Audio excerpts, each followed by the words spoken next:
no existe, el mismo grupito que decía que el COVID no existía y que la Tierra es plana. Una de las bobadas que les he escuchado decir es que el VIH es una enfermedad inventada, que esa vaina en realidad no existe, sino que se lo vende en la industria farmacéutica para sacar plata. Porque ¿cómo es eso que si el VIH apareció en el año 81, el medicamento ya existía desde los años 50? ¿Cómo puede haber existido primero el medicamento que el virus? Y tiene una razón de ser, y es el mecanismo de acción. Este mecanismo de acción, y comparten todos estos medicamentos, es el mismo mecanismo de acción que tienen medicamentos como la citarabina, la gemcitabina, la cloparabina, la 6-tioguanina, 6-mercaptopurina y 5-fluoruracina. ¿Se acuerdan de esos medicamentos qué son? ¿Nunca los han escuchado?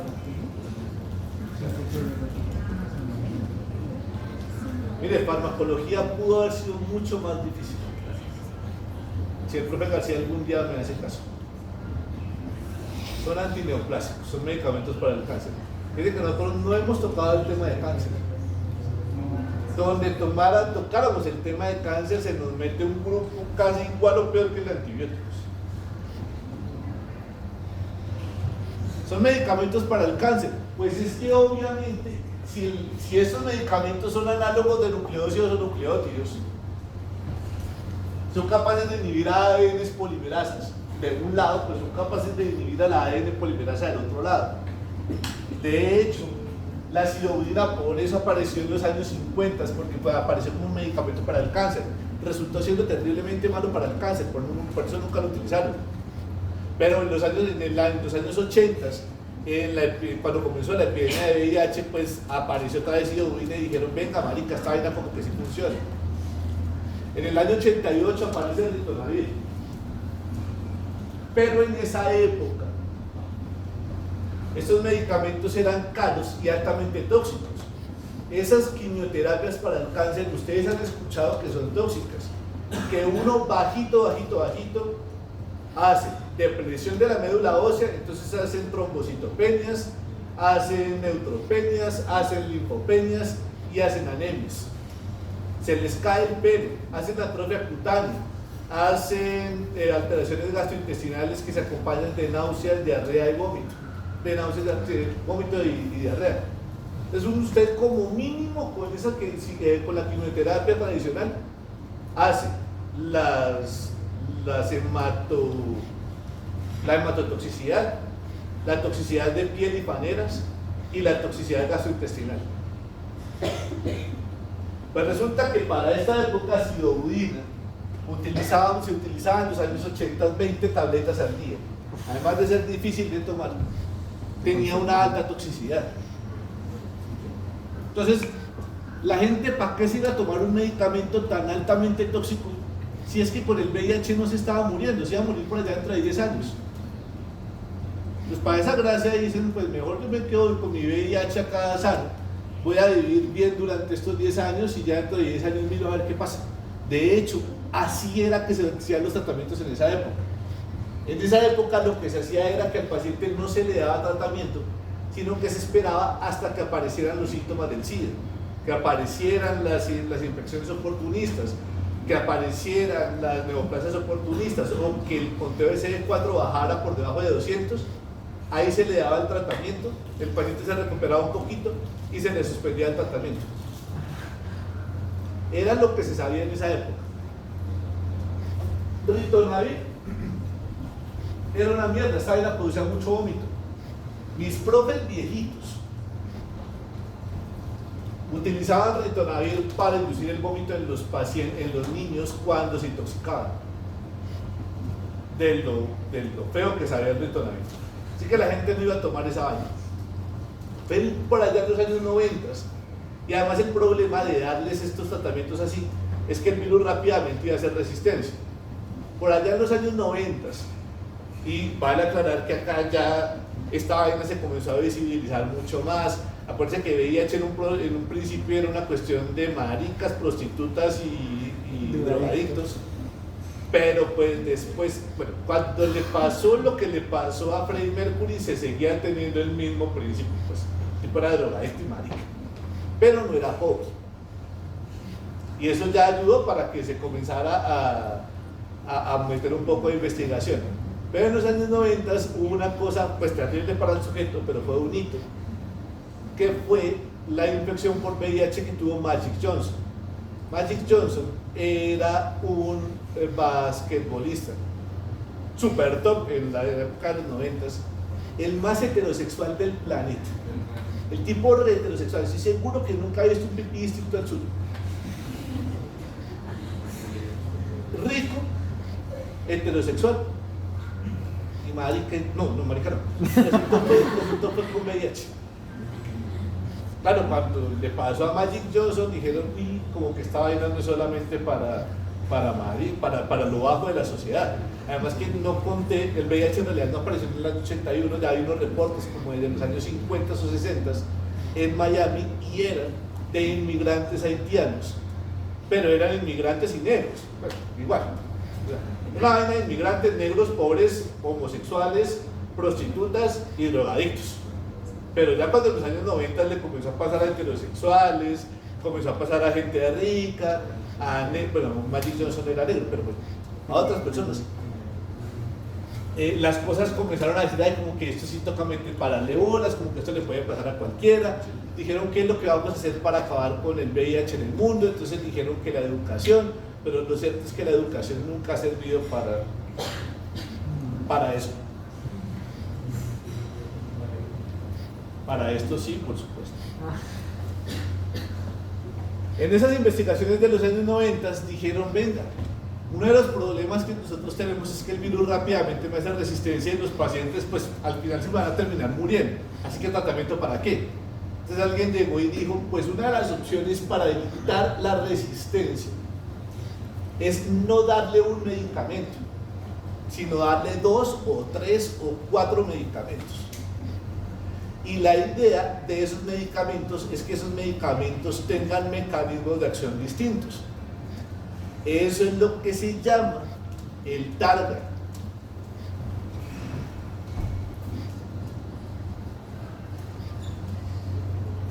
Terapia antirretroviral de gran actividad. Consiste en mezclar al menos 2 antirretrovirales con mecanismos de acción distintos. Y no se los vamos a dar, eso fue el primer hito, así como súper importante, target. No un solo antirretroviral, sino varios.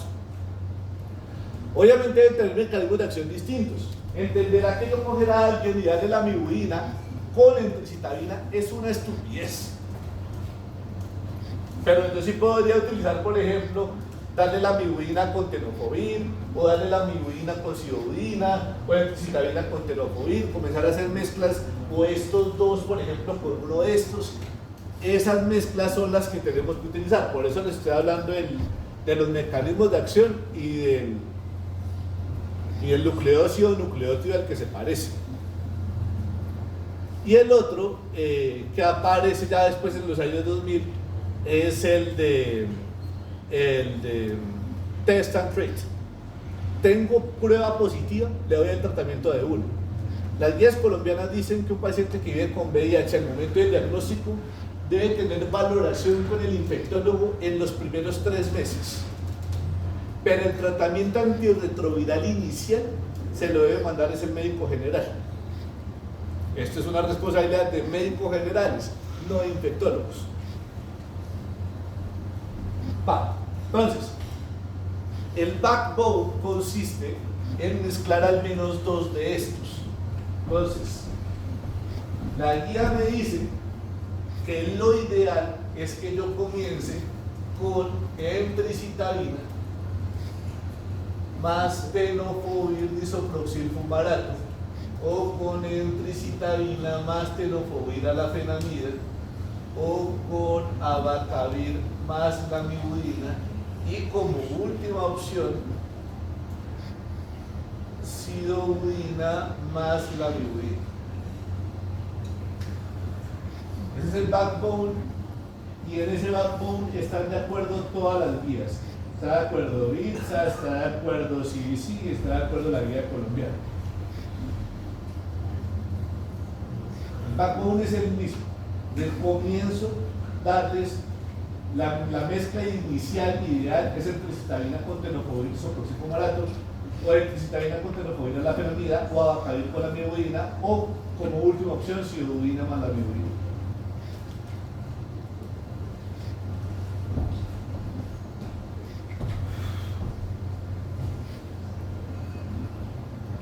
A esta vaina hay que tener en cuenta un poquito los efectos adversos, efectos adversos y costos, que hace parte de las razones de por qué se van a utilizar esos y en ese orden. A los que son análogos de citosina, la mibudina y el tricitabina, esos son la mano de Dios en una tabletica. Esa vaina no tiene efectos adversos importantes. Todos los antirretrovirales potencialmente pueden generar una vaina que se llama toxicidad mitocondrial. Que esa toxicidad mitocondrial nosotros lo vimos con oxazolidinonas como linesolid, teisolid y cloranfenicol. Que entre otras, cloranfenicol no lo utilizamos para estafilococo aureus resistente. Sí, que me puede producir toxicidad mitocondrial, sí es un inhibidor de la subunidad 50S, pero no lo utilizamos. No sé por qué más de la mitad de los estudiantes respondieron cloranfenicol y la princesa.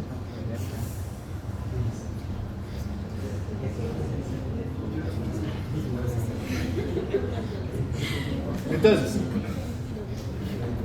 la toxicidad mitocondrial me puede producir debilidad muscular, hepatopatías, hiperglucemias con el riesgo de diabetes y acidosis metabólica, acidosis láctica, como lo tradicional de la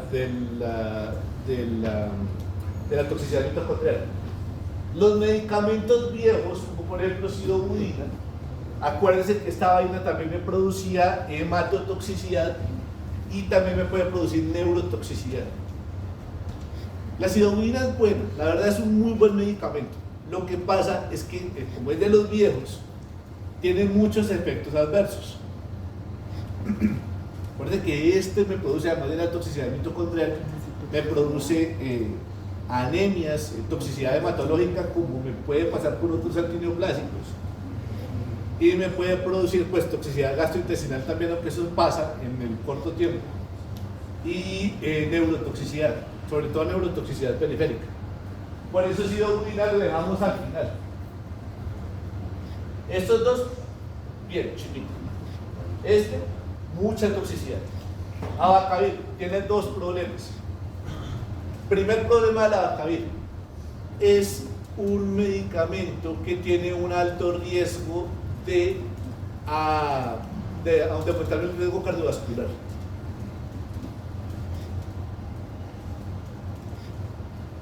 Todos los pacientes que viven con VIH, recuerden, tienen un riesgo cardiovascular más alto que las personas de base. De hecho, nosotros no calculamos el riesgo cardiovascular en las personas viviendo con VIH con ASCVD, como lo calculan ustedes. Lo van a ver el próximo semestre en medicina interna. Dentro de las cosas que tienen que hacer en medicina interna con la mayoría de esos pacientes es hacer una vaina que se llama el cálculo del riesgo cardiovascular. Ustedes en epidemiología probablemente vieron la primera calculadora del riesgo cardiovascular, que fue la de Framingham. Pero Framingham tiene un problema, es muy vieja, había muchos negros. Claro, insisto en el problema de los negros. No me lo malinterpreten. El riesgo cardiovascular en ellos funciona distinto al de los blancos. Recuerden que el mecanismo fisiopatológico de la hipertensión es distinto. Y de hecho, por eso, uno con las personas negras comienza directamente con bloqueadores de canales de calcio. Y uno no comienza con IECAS, a diferencia de los blancos. Eso se supo por Framingham. Pero en Colombia tenemos un problema. Es que en Framingham de la época, los negros eran negros puros y los blancos eran blancos puros. Nosotros somos personas súper mestizadas, súper mezcladas. O sea, seguro todos tenemos genes por allá de negros. Entonces acá nuestros mecanismos de cálculo del riesgo cardiovascular es distinto. Framingham le da un riesgo más alto si usted era negro, pero acá, ¿qué tan negro tengo que ser yo para ser negro? Porque es que ya en Estados Unidos de la época, el negro es negro y el blanco es blanco. Acá todos somos mezclados. Entonces, por eso, de hecho, esa calculadora de riesgo cardiovascular que ustedes vieron en epidemiología, que fue Framingham, acá en Colombia no la utilizamos tanto, utilizamos una modificación que es Framingham ajustada para Colombia, o unas escalas de riesgo cardiovascular que han demostrado tener una mejor sensibilidad como ASCVD, que es de hecho la que van a utilizar en medicina interna, porque es la que tiene el mejor rendimiento para Colombia, pero no me aplica para personas viviendo con VIH. Entonces me toca hacer algunos ajustes, como por ejemplo las escalas de A a D, que son escalas de riesgo cardiovascular para personas viviendo con VIH. Y les los digo, porque como el abacavir aumenta el riesgo cardiovascular, pues la idea es que yo no lo voy a utilizar en personas que tengan riesgo cardiovascular alto. Por fortuna, pues por fortuna desde el punto de vista de los medicamentos, la mayoría de los pacientes viviendo con VIH no los diagnostica peladitos, el riesgo cardiovascular es bajito.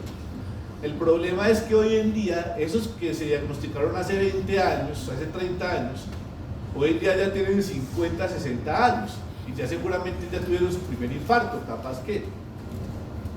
Entonces, como el riesgo cardiovascular ha venido aumentando, y acuérdense que los viejitos también les da VIH, ellos también tienen relaciones sexuales, pues si el paciente tiene riesgo cardiovascular alto, yo no comienzo con abacavir, lo tienen contraindicado. La primera situación que pasa con abacavir. Y la segunda es que entre el 14 y el 17% de los pacientes van a ser alérgicos al abacavir, con un problema: la alergia al abacavir es potencialmente letal. Como la alergia al abacavir es tan grave, hay una cosa chimbita con la alergia al abacavir, y es que conocemos exactamente el gen que produce esa alergia.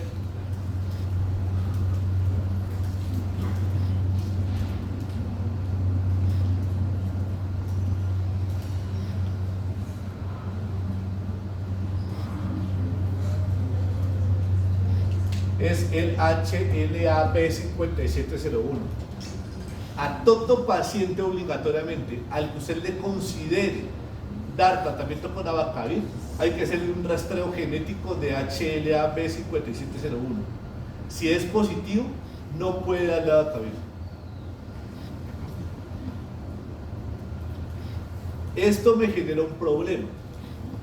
Abacavir es un medicamento que tiene muchas ventajas.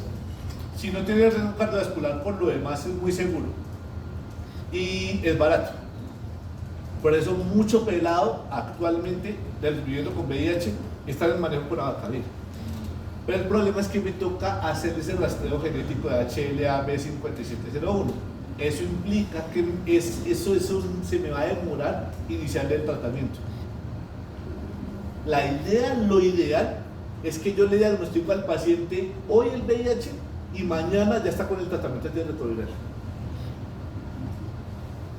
Pero con abacavir me voy a demorar porque me toca esperarme a tener el rastreo de HLA-B5701. Por eso las guías los ponen en tercer lugar a la abacavir, porque me demoro. Por lo demás, es un medicamento chiquito. Y por último tenemos a los análogos de nucleótidos, los tenofovires. Ellos están fosforilados. Como el tenofovir está fosforilado, tiene una particularidad, y es que va a tener un amplio volumen de distribución. Es un medicamento que tiene una baja unión de proteínas plasmáticas, un alto volumen de distribución, básicamente porque se acumula tanto a nivel intracelular como en el hueso y en el riñón, a donde se pega el fósforo.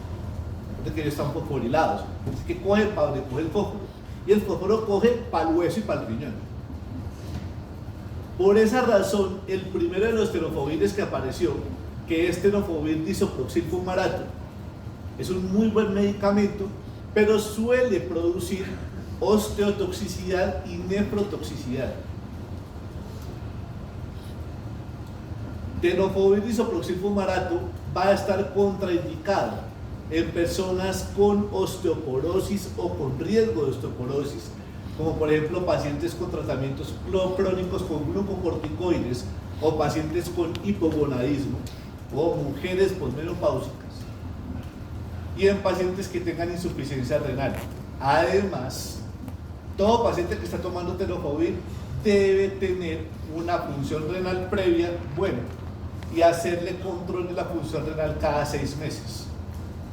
La ventaja es que hacer una prueba de función renal, que básicamente usted requiere un creatinina y un parcial de orina, es fácil y rápido. Fácil, rápido y barato. Entonces, si me llega mi pelado recién diagnosticado con VIH, después de abrazarlo, decirle tranquilo, no es una enfermedad crónica como todas las demás, bla, bla, bla, que debe tener algunos cuidados, que recuerde utilizar condón. Mi opción ideal es utilizar emtricitabina, que no tiene ningún problema, y tenofovir disoproxil fumarato, pero para eso necesito verificar la función renal. Pero insisto, un creatinina y un parcial de orina sale en media hora. Si yo le puedo solicitar las pruebas de función renal, venga en la tarde o venga dentro de 2 o 3 horas, veo si está bien, le comienzo el tenofovir disoproxil fumarato más emtricitabina. Si la prueba de función renal está mal, o tiene riesgo de alteraciones en la función renal, o tiene riesgo de osteoporosis, o ya tiene osteoporosis, el medicamento que vamos a utilizar va a ser TAF, el tenofovir alafenamida. Tenofovir alafenamida tiene un volumen de distribución todavía más grande que el tenofovir disoproxil fumarato, pero eso lo produce es por una alta acumulación intracelular. TAF entra a la célula y ya después no sale, y no alcanza a tener tiempo de entrar al hueso o de entrar al riñón. Por eso es un medicamento que yo puedo utilizar sin un riesgo alto de osteopenia, de osteotoxicidad o de nefrotoxicidad. Pero TAF va a tener 2 problemas. El primero de ellos es un medicamento muy costoso, estamos hablando de más o menos unos 600.000 pesos solamente TAF al mes. En cambio TDF me cuesta 60.000. Y el otro es que la persona suele aumentar de peso. Eso no dice, hombre, la mayoría de los pelados que uno diagnostica con VIH, uno los coge casi bien nutridos, tampoco están mal. Pero acuérdense que estos pacientes me van a aumentar el riesgo cardiovascular. Máxime si le voy a dar algún medicamento como Vacavir. Por eso Vacavir de hecho no se mezcla con los tenofovirs. Pero en principio es un medicamento bastante bueno, cada vez se utiliza más, pero es que es caro. Listo. A este backbone hay que mezclarle un tercer medicamento. A esta vuelta hay que mezclarle un tercer medicamento, que puede ser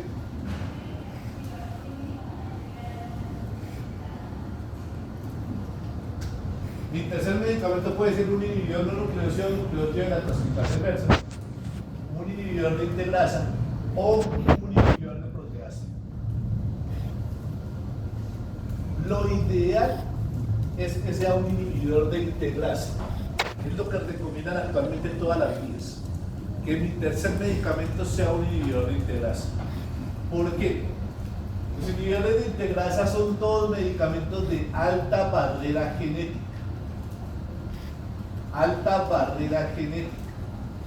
Entiéndase por alta barrera genética un medicamento que requiere que el virus acumule al menos 3 mutaciones específicas para otorgarle resistencia. O sea, el virus tiene que tener 3 mutaciones específicas para volverse resistente a un inhibidor de integrasa, lo que es bastante raro. Inhibidores de integrasa, inhibidores de proteasa son medicamentos de alta barrera genética. Entonces por eso nos gustan tanto, porque es muy difícil que me haga resistencia a un medicamento de esos.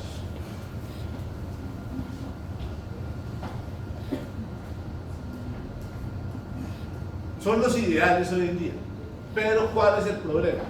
De efectos adversos no, también hace que la gente se me suba de peso.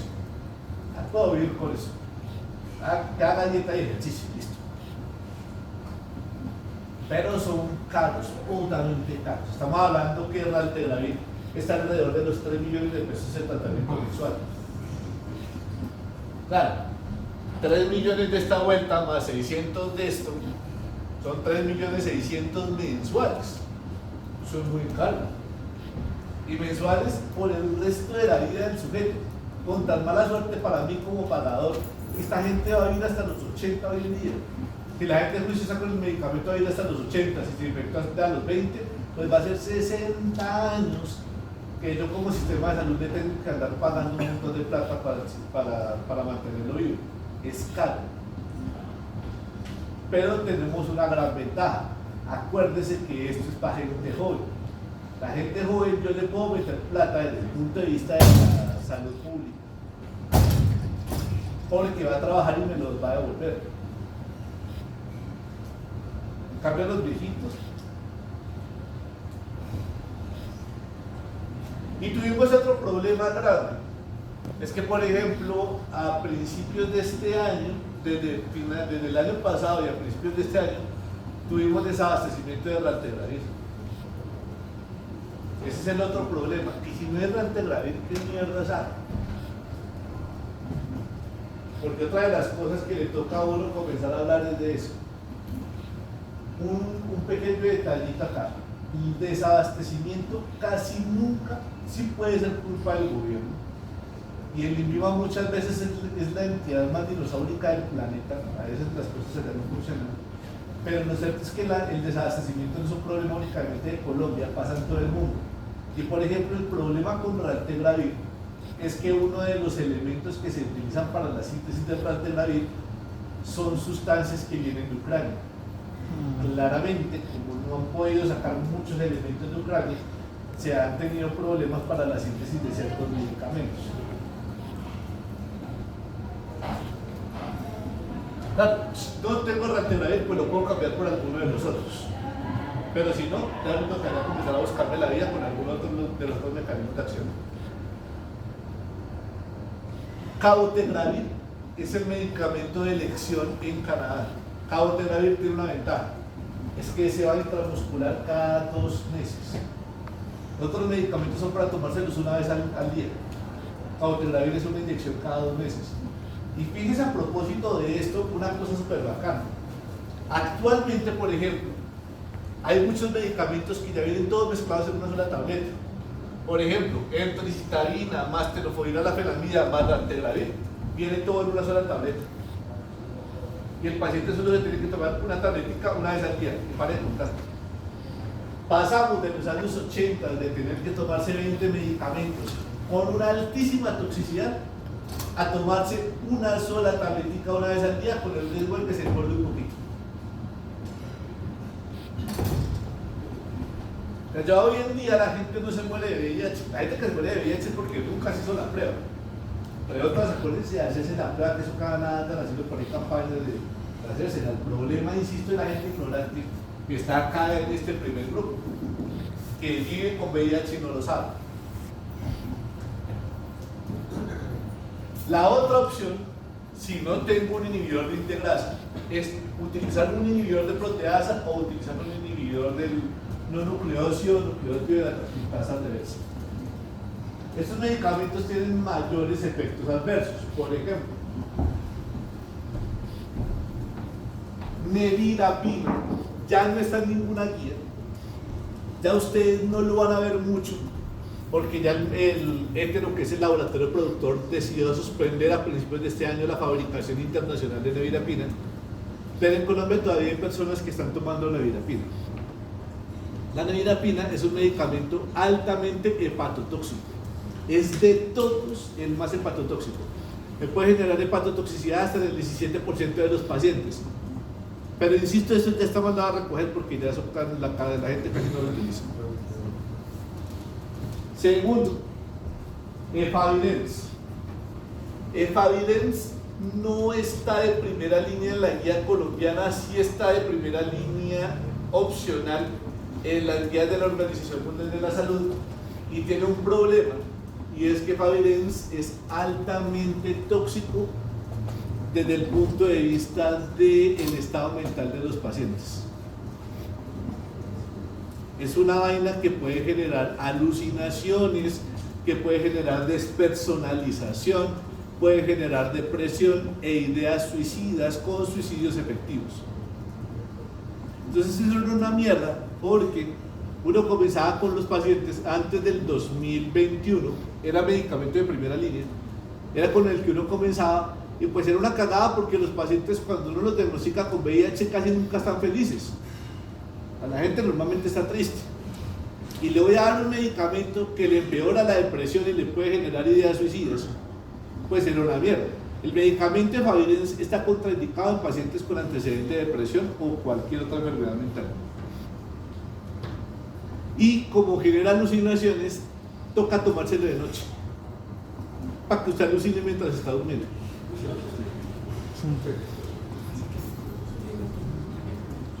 Doravirina poco se utiliza, Relpivirina es un medicamento de alta barrera genética, es un muy buen medicamento con pocos efectos adversos, pero caro también. Estos medicamentos, la principal ventaja que tienen los inhibidores de proteasa es que son de alta barrera genética, así que el riesgo de hacer resistencia es muy bajito, pero tenemos varios problemas, y el principal de ellos es que todos los inhibidores de proteasa se metabolizan por la CYP3A4 con un problema. La mayoría de ellos, aldasanavir, fosafenavir, lopinavir e indinavir, son inductores de la CYP3A4 y ritonavir es un inhibidor de la CYP3A4. Entonces pues pasa que, por ejemplo, aldasanavir es uno de los medicamentos que uno utiliza actualmente con alta frecuencia. Aldasanavir, uno comienza con una dosis una vez al día, durante 1 o 2 semanas, 100 miligramos. Después toca 100 miligramos en la mañana y 100 miligramos en la noche. Después toca 200 miligramos en la mañana, 200 miligramos en la noche. Y a veces toca subirlo a 400 miligramos en la mañana, a 400 miligramos en la noche. ¿Por qué? El momento tiende subiendo la dosis, porque acuérdense que es inductor de la CYP3A4, que es la misma ruta por donde se metaboliza. Como el mismo medicamento me genera inducción para que el hígado metabolice más rápido el fármaco, pues se me va a complicar la vida por la vía de la CYP3A4.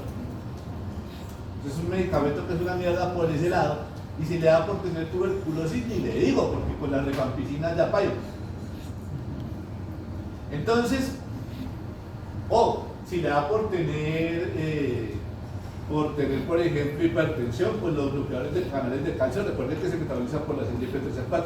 Si le da por tener hongos en los pies y le doy ketoconazol, también me va a alterar la vida de la CYP3A4. Si le doy un jugo de toronja, me altera el metabolismo del medicamento. Fíjense toda la gama de preguntas que pueden salir alrededor de esto. Pasa que como el aldasanavir o estos medicamentos son inductores de la CYP3A4 y el ritonavir es un inhibidor, muchas veces vienen estos medicamentos de aquí abajo, estos 4, mezclados con ritonavir. La idea de dar una dosis baja de ritonavir no es por el efecto antirretroviral. De hecho, la dosis de ritonavir que utilizamos ahí es una dosis muy bajita. Es para generar una inhibición de la CYP3A4. Y de esa manera, pues evitar que el hígado aumente la metabolización del aldasanavir, el lopinavir, el fosafenavir y el indinavir. Entonces esto me va a generar muchos problemas desde el punto de vista hepático. Los inhibidores de proteasa generan también muchos problemas metabólicos. Pueden aumentar la glucemia, aumentan el riesgo de diabetes en un 8%, aumentan colesterol, aumentan triglicéridos. Y es probablemente de los medicamentos, aunque esto también que les voy a decir también puede pasar con cualquiera de los antirretrovirales, es probablemente el grupo que está más relacionado con lipodistróficos. Las personas viviendo con VIH que están con tratamiento antirretroviral suelen hacer con el tiempo una vaina que se llama lipodistrofia. La persona se pone súper flaquita de los bracitos, flaquita de las piernitas, flaquitos de los bracitos, flaquitos de la cara, pero son gordos de la barriga. Quedan como un liquid paper. Flaquito, flaquito, flaquito, gordito. Y el principal problema de estas personas es lo que les pasa en la cara. Claro, como pierde la bola de bichar, hace que tenga fases hipocráticas y eso les da un aspecto lúgubre, un aspecto de enfermo. Entonces, por eso a veces a la gente no le gustan los inhibidores de proteasa, ¿sí? Por una cuestión estética. Y el último de estos es lenacapavir. Lenacapavir no está ahí porque lenacapavir todavía está en estudios y actualmente es el medicamento que se está investigando como profilaxis preexposición para aplicación cada 6 meses. Un medicamento que después de la administración intramuscular tiene una vida media de más o menos 12 semanas, lo que permite la administración cada 6 meses. Y hasta el momento en los estudios le ha ido bastante bien en la prevención de la infección. Algunos periódicos que no saben qué es una vacuna lo han llamado como la vacuna contra el VIH, pero entenderá que esto no es una vacuna, simplemente un medicamento que funciona como profilaxis. Por último, hablando de la profilaxis preexposición, porque eso les va a pasar a ustedes mucho, sobre todo si son torpes como yo. En la profilaxis preexposición, lo que nosotros vamos a hacer es utilizar únicamente el backbone. Profilaxis preexposición y posexposición. La profilaxis preexposición es simplemente tomar antirretrovirales para evitar la infección antes de exponerse. Eso le va a pasar a cualquier persona que se autoconsidere en riesgo. Capaz que si usted es de los que culea todos los días, pero usted no se considera en riesgo, pues allá usted. Pero usted es una persona que culea una vez al semestre y considera que para usted eso es un riesgo, pues usted debería tomar profilaxis. La profilaxis preexposición actualmente la cubre la Seguridad Social y es únicamente utilizar estos medicamentos de acá, el backbone. Condición: la persona no debe tener VIH, obviamente. Hay que hacerle primero las pruebas de VIH, porque si tiene VIH, pues hay que darle el tratamiento completo. En la profilaxis preexposición le vamos a dar únicamente emtricitabina más tenofovir soproxilfumarato, si tiene buena función renal, o emtricitabina más tenofovir sobre alafenamida, o si ubina más la miubina, pero hay que hacerle el control hematológico, o abacavir la menudina previo porque busca de HLA-B5701. Por eso lo que se prefiere son los primeros dos: emtricitabina más tenofovir soproxilfumarato o emtricitabina más tenofovir alafenamida. Y cada 6 meses vamos a estarle tomando pruebas de VIH y función renal. Y la profilaxis post-exposición es la que a ustedes les va a pasar, esa era la que me refería si ustedes son torpes. Cuando ustedes, por ejemplo, en el contexto de un paciente, el que sea, se llegasen a chuzar o llegasen a tener contacto con los fluidos. Recuerden que si su paciente no sabe si vive con VIH, asumimos que sí. Así que usted va a tener que tomar tratamiento antirretroviral. Ese tratamiento antirretroviral también consiste únicamente en esto. Bien. Hay un último medicamento, una última combinación.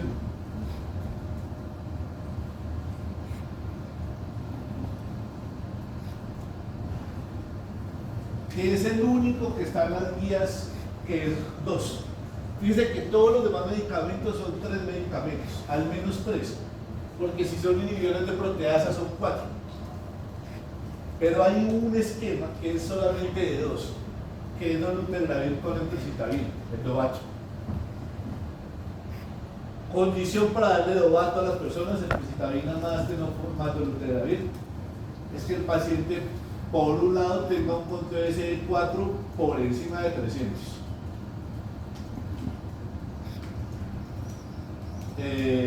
Y que tenga un bajo riesgo de resistencia.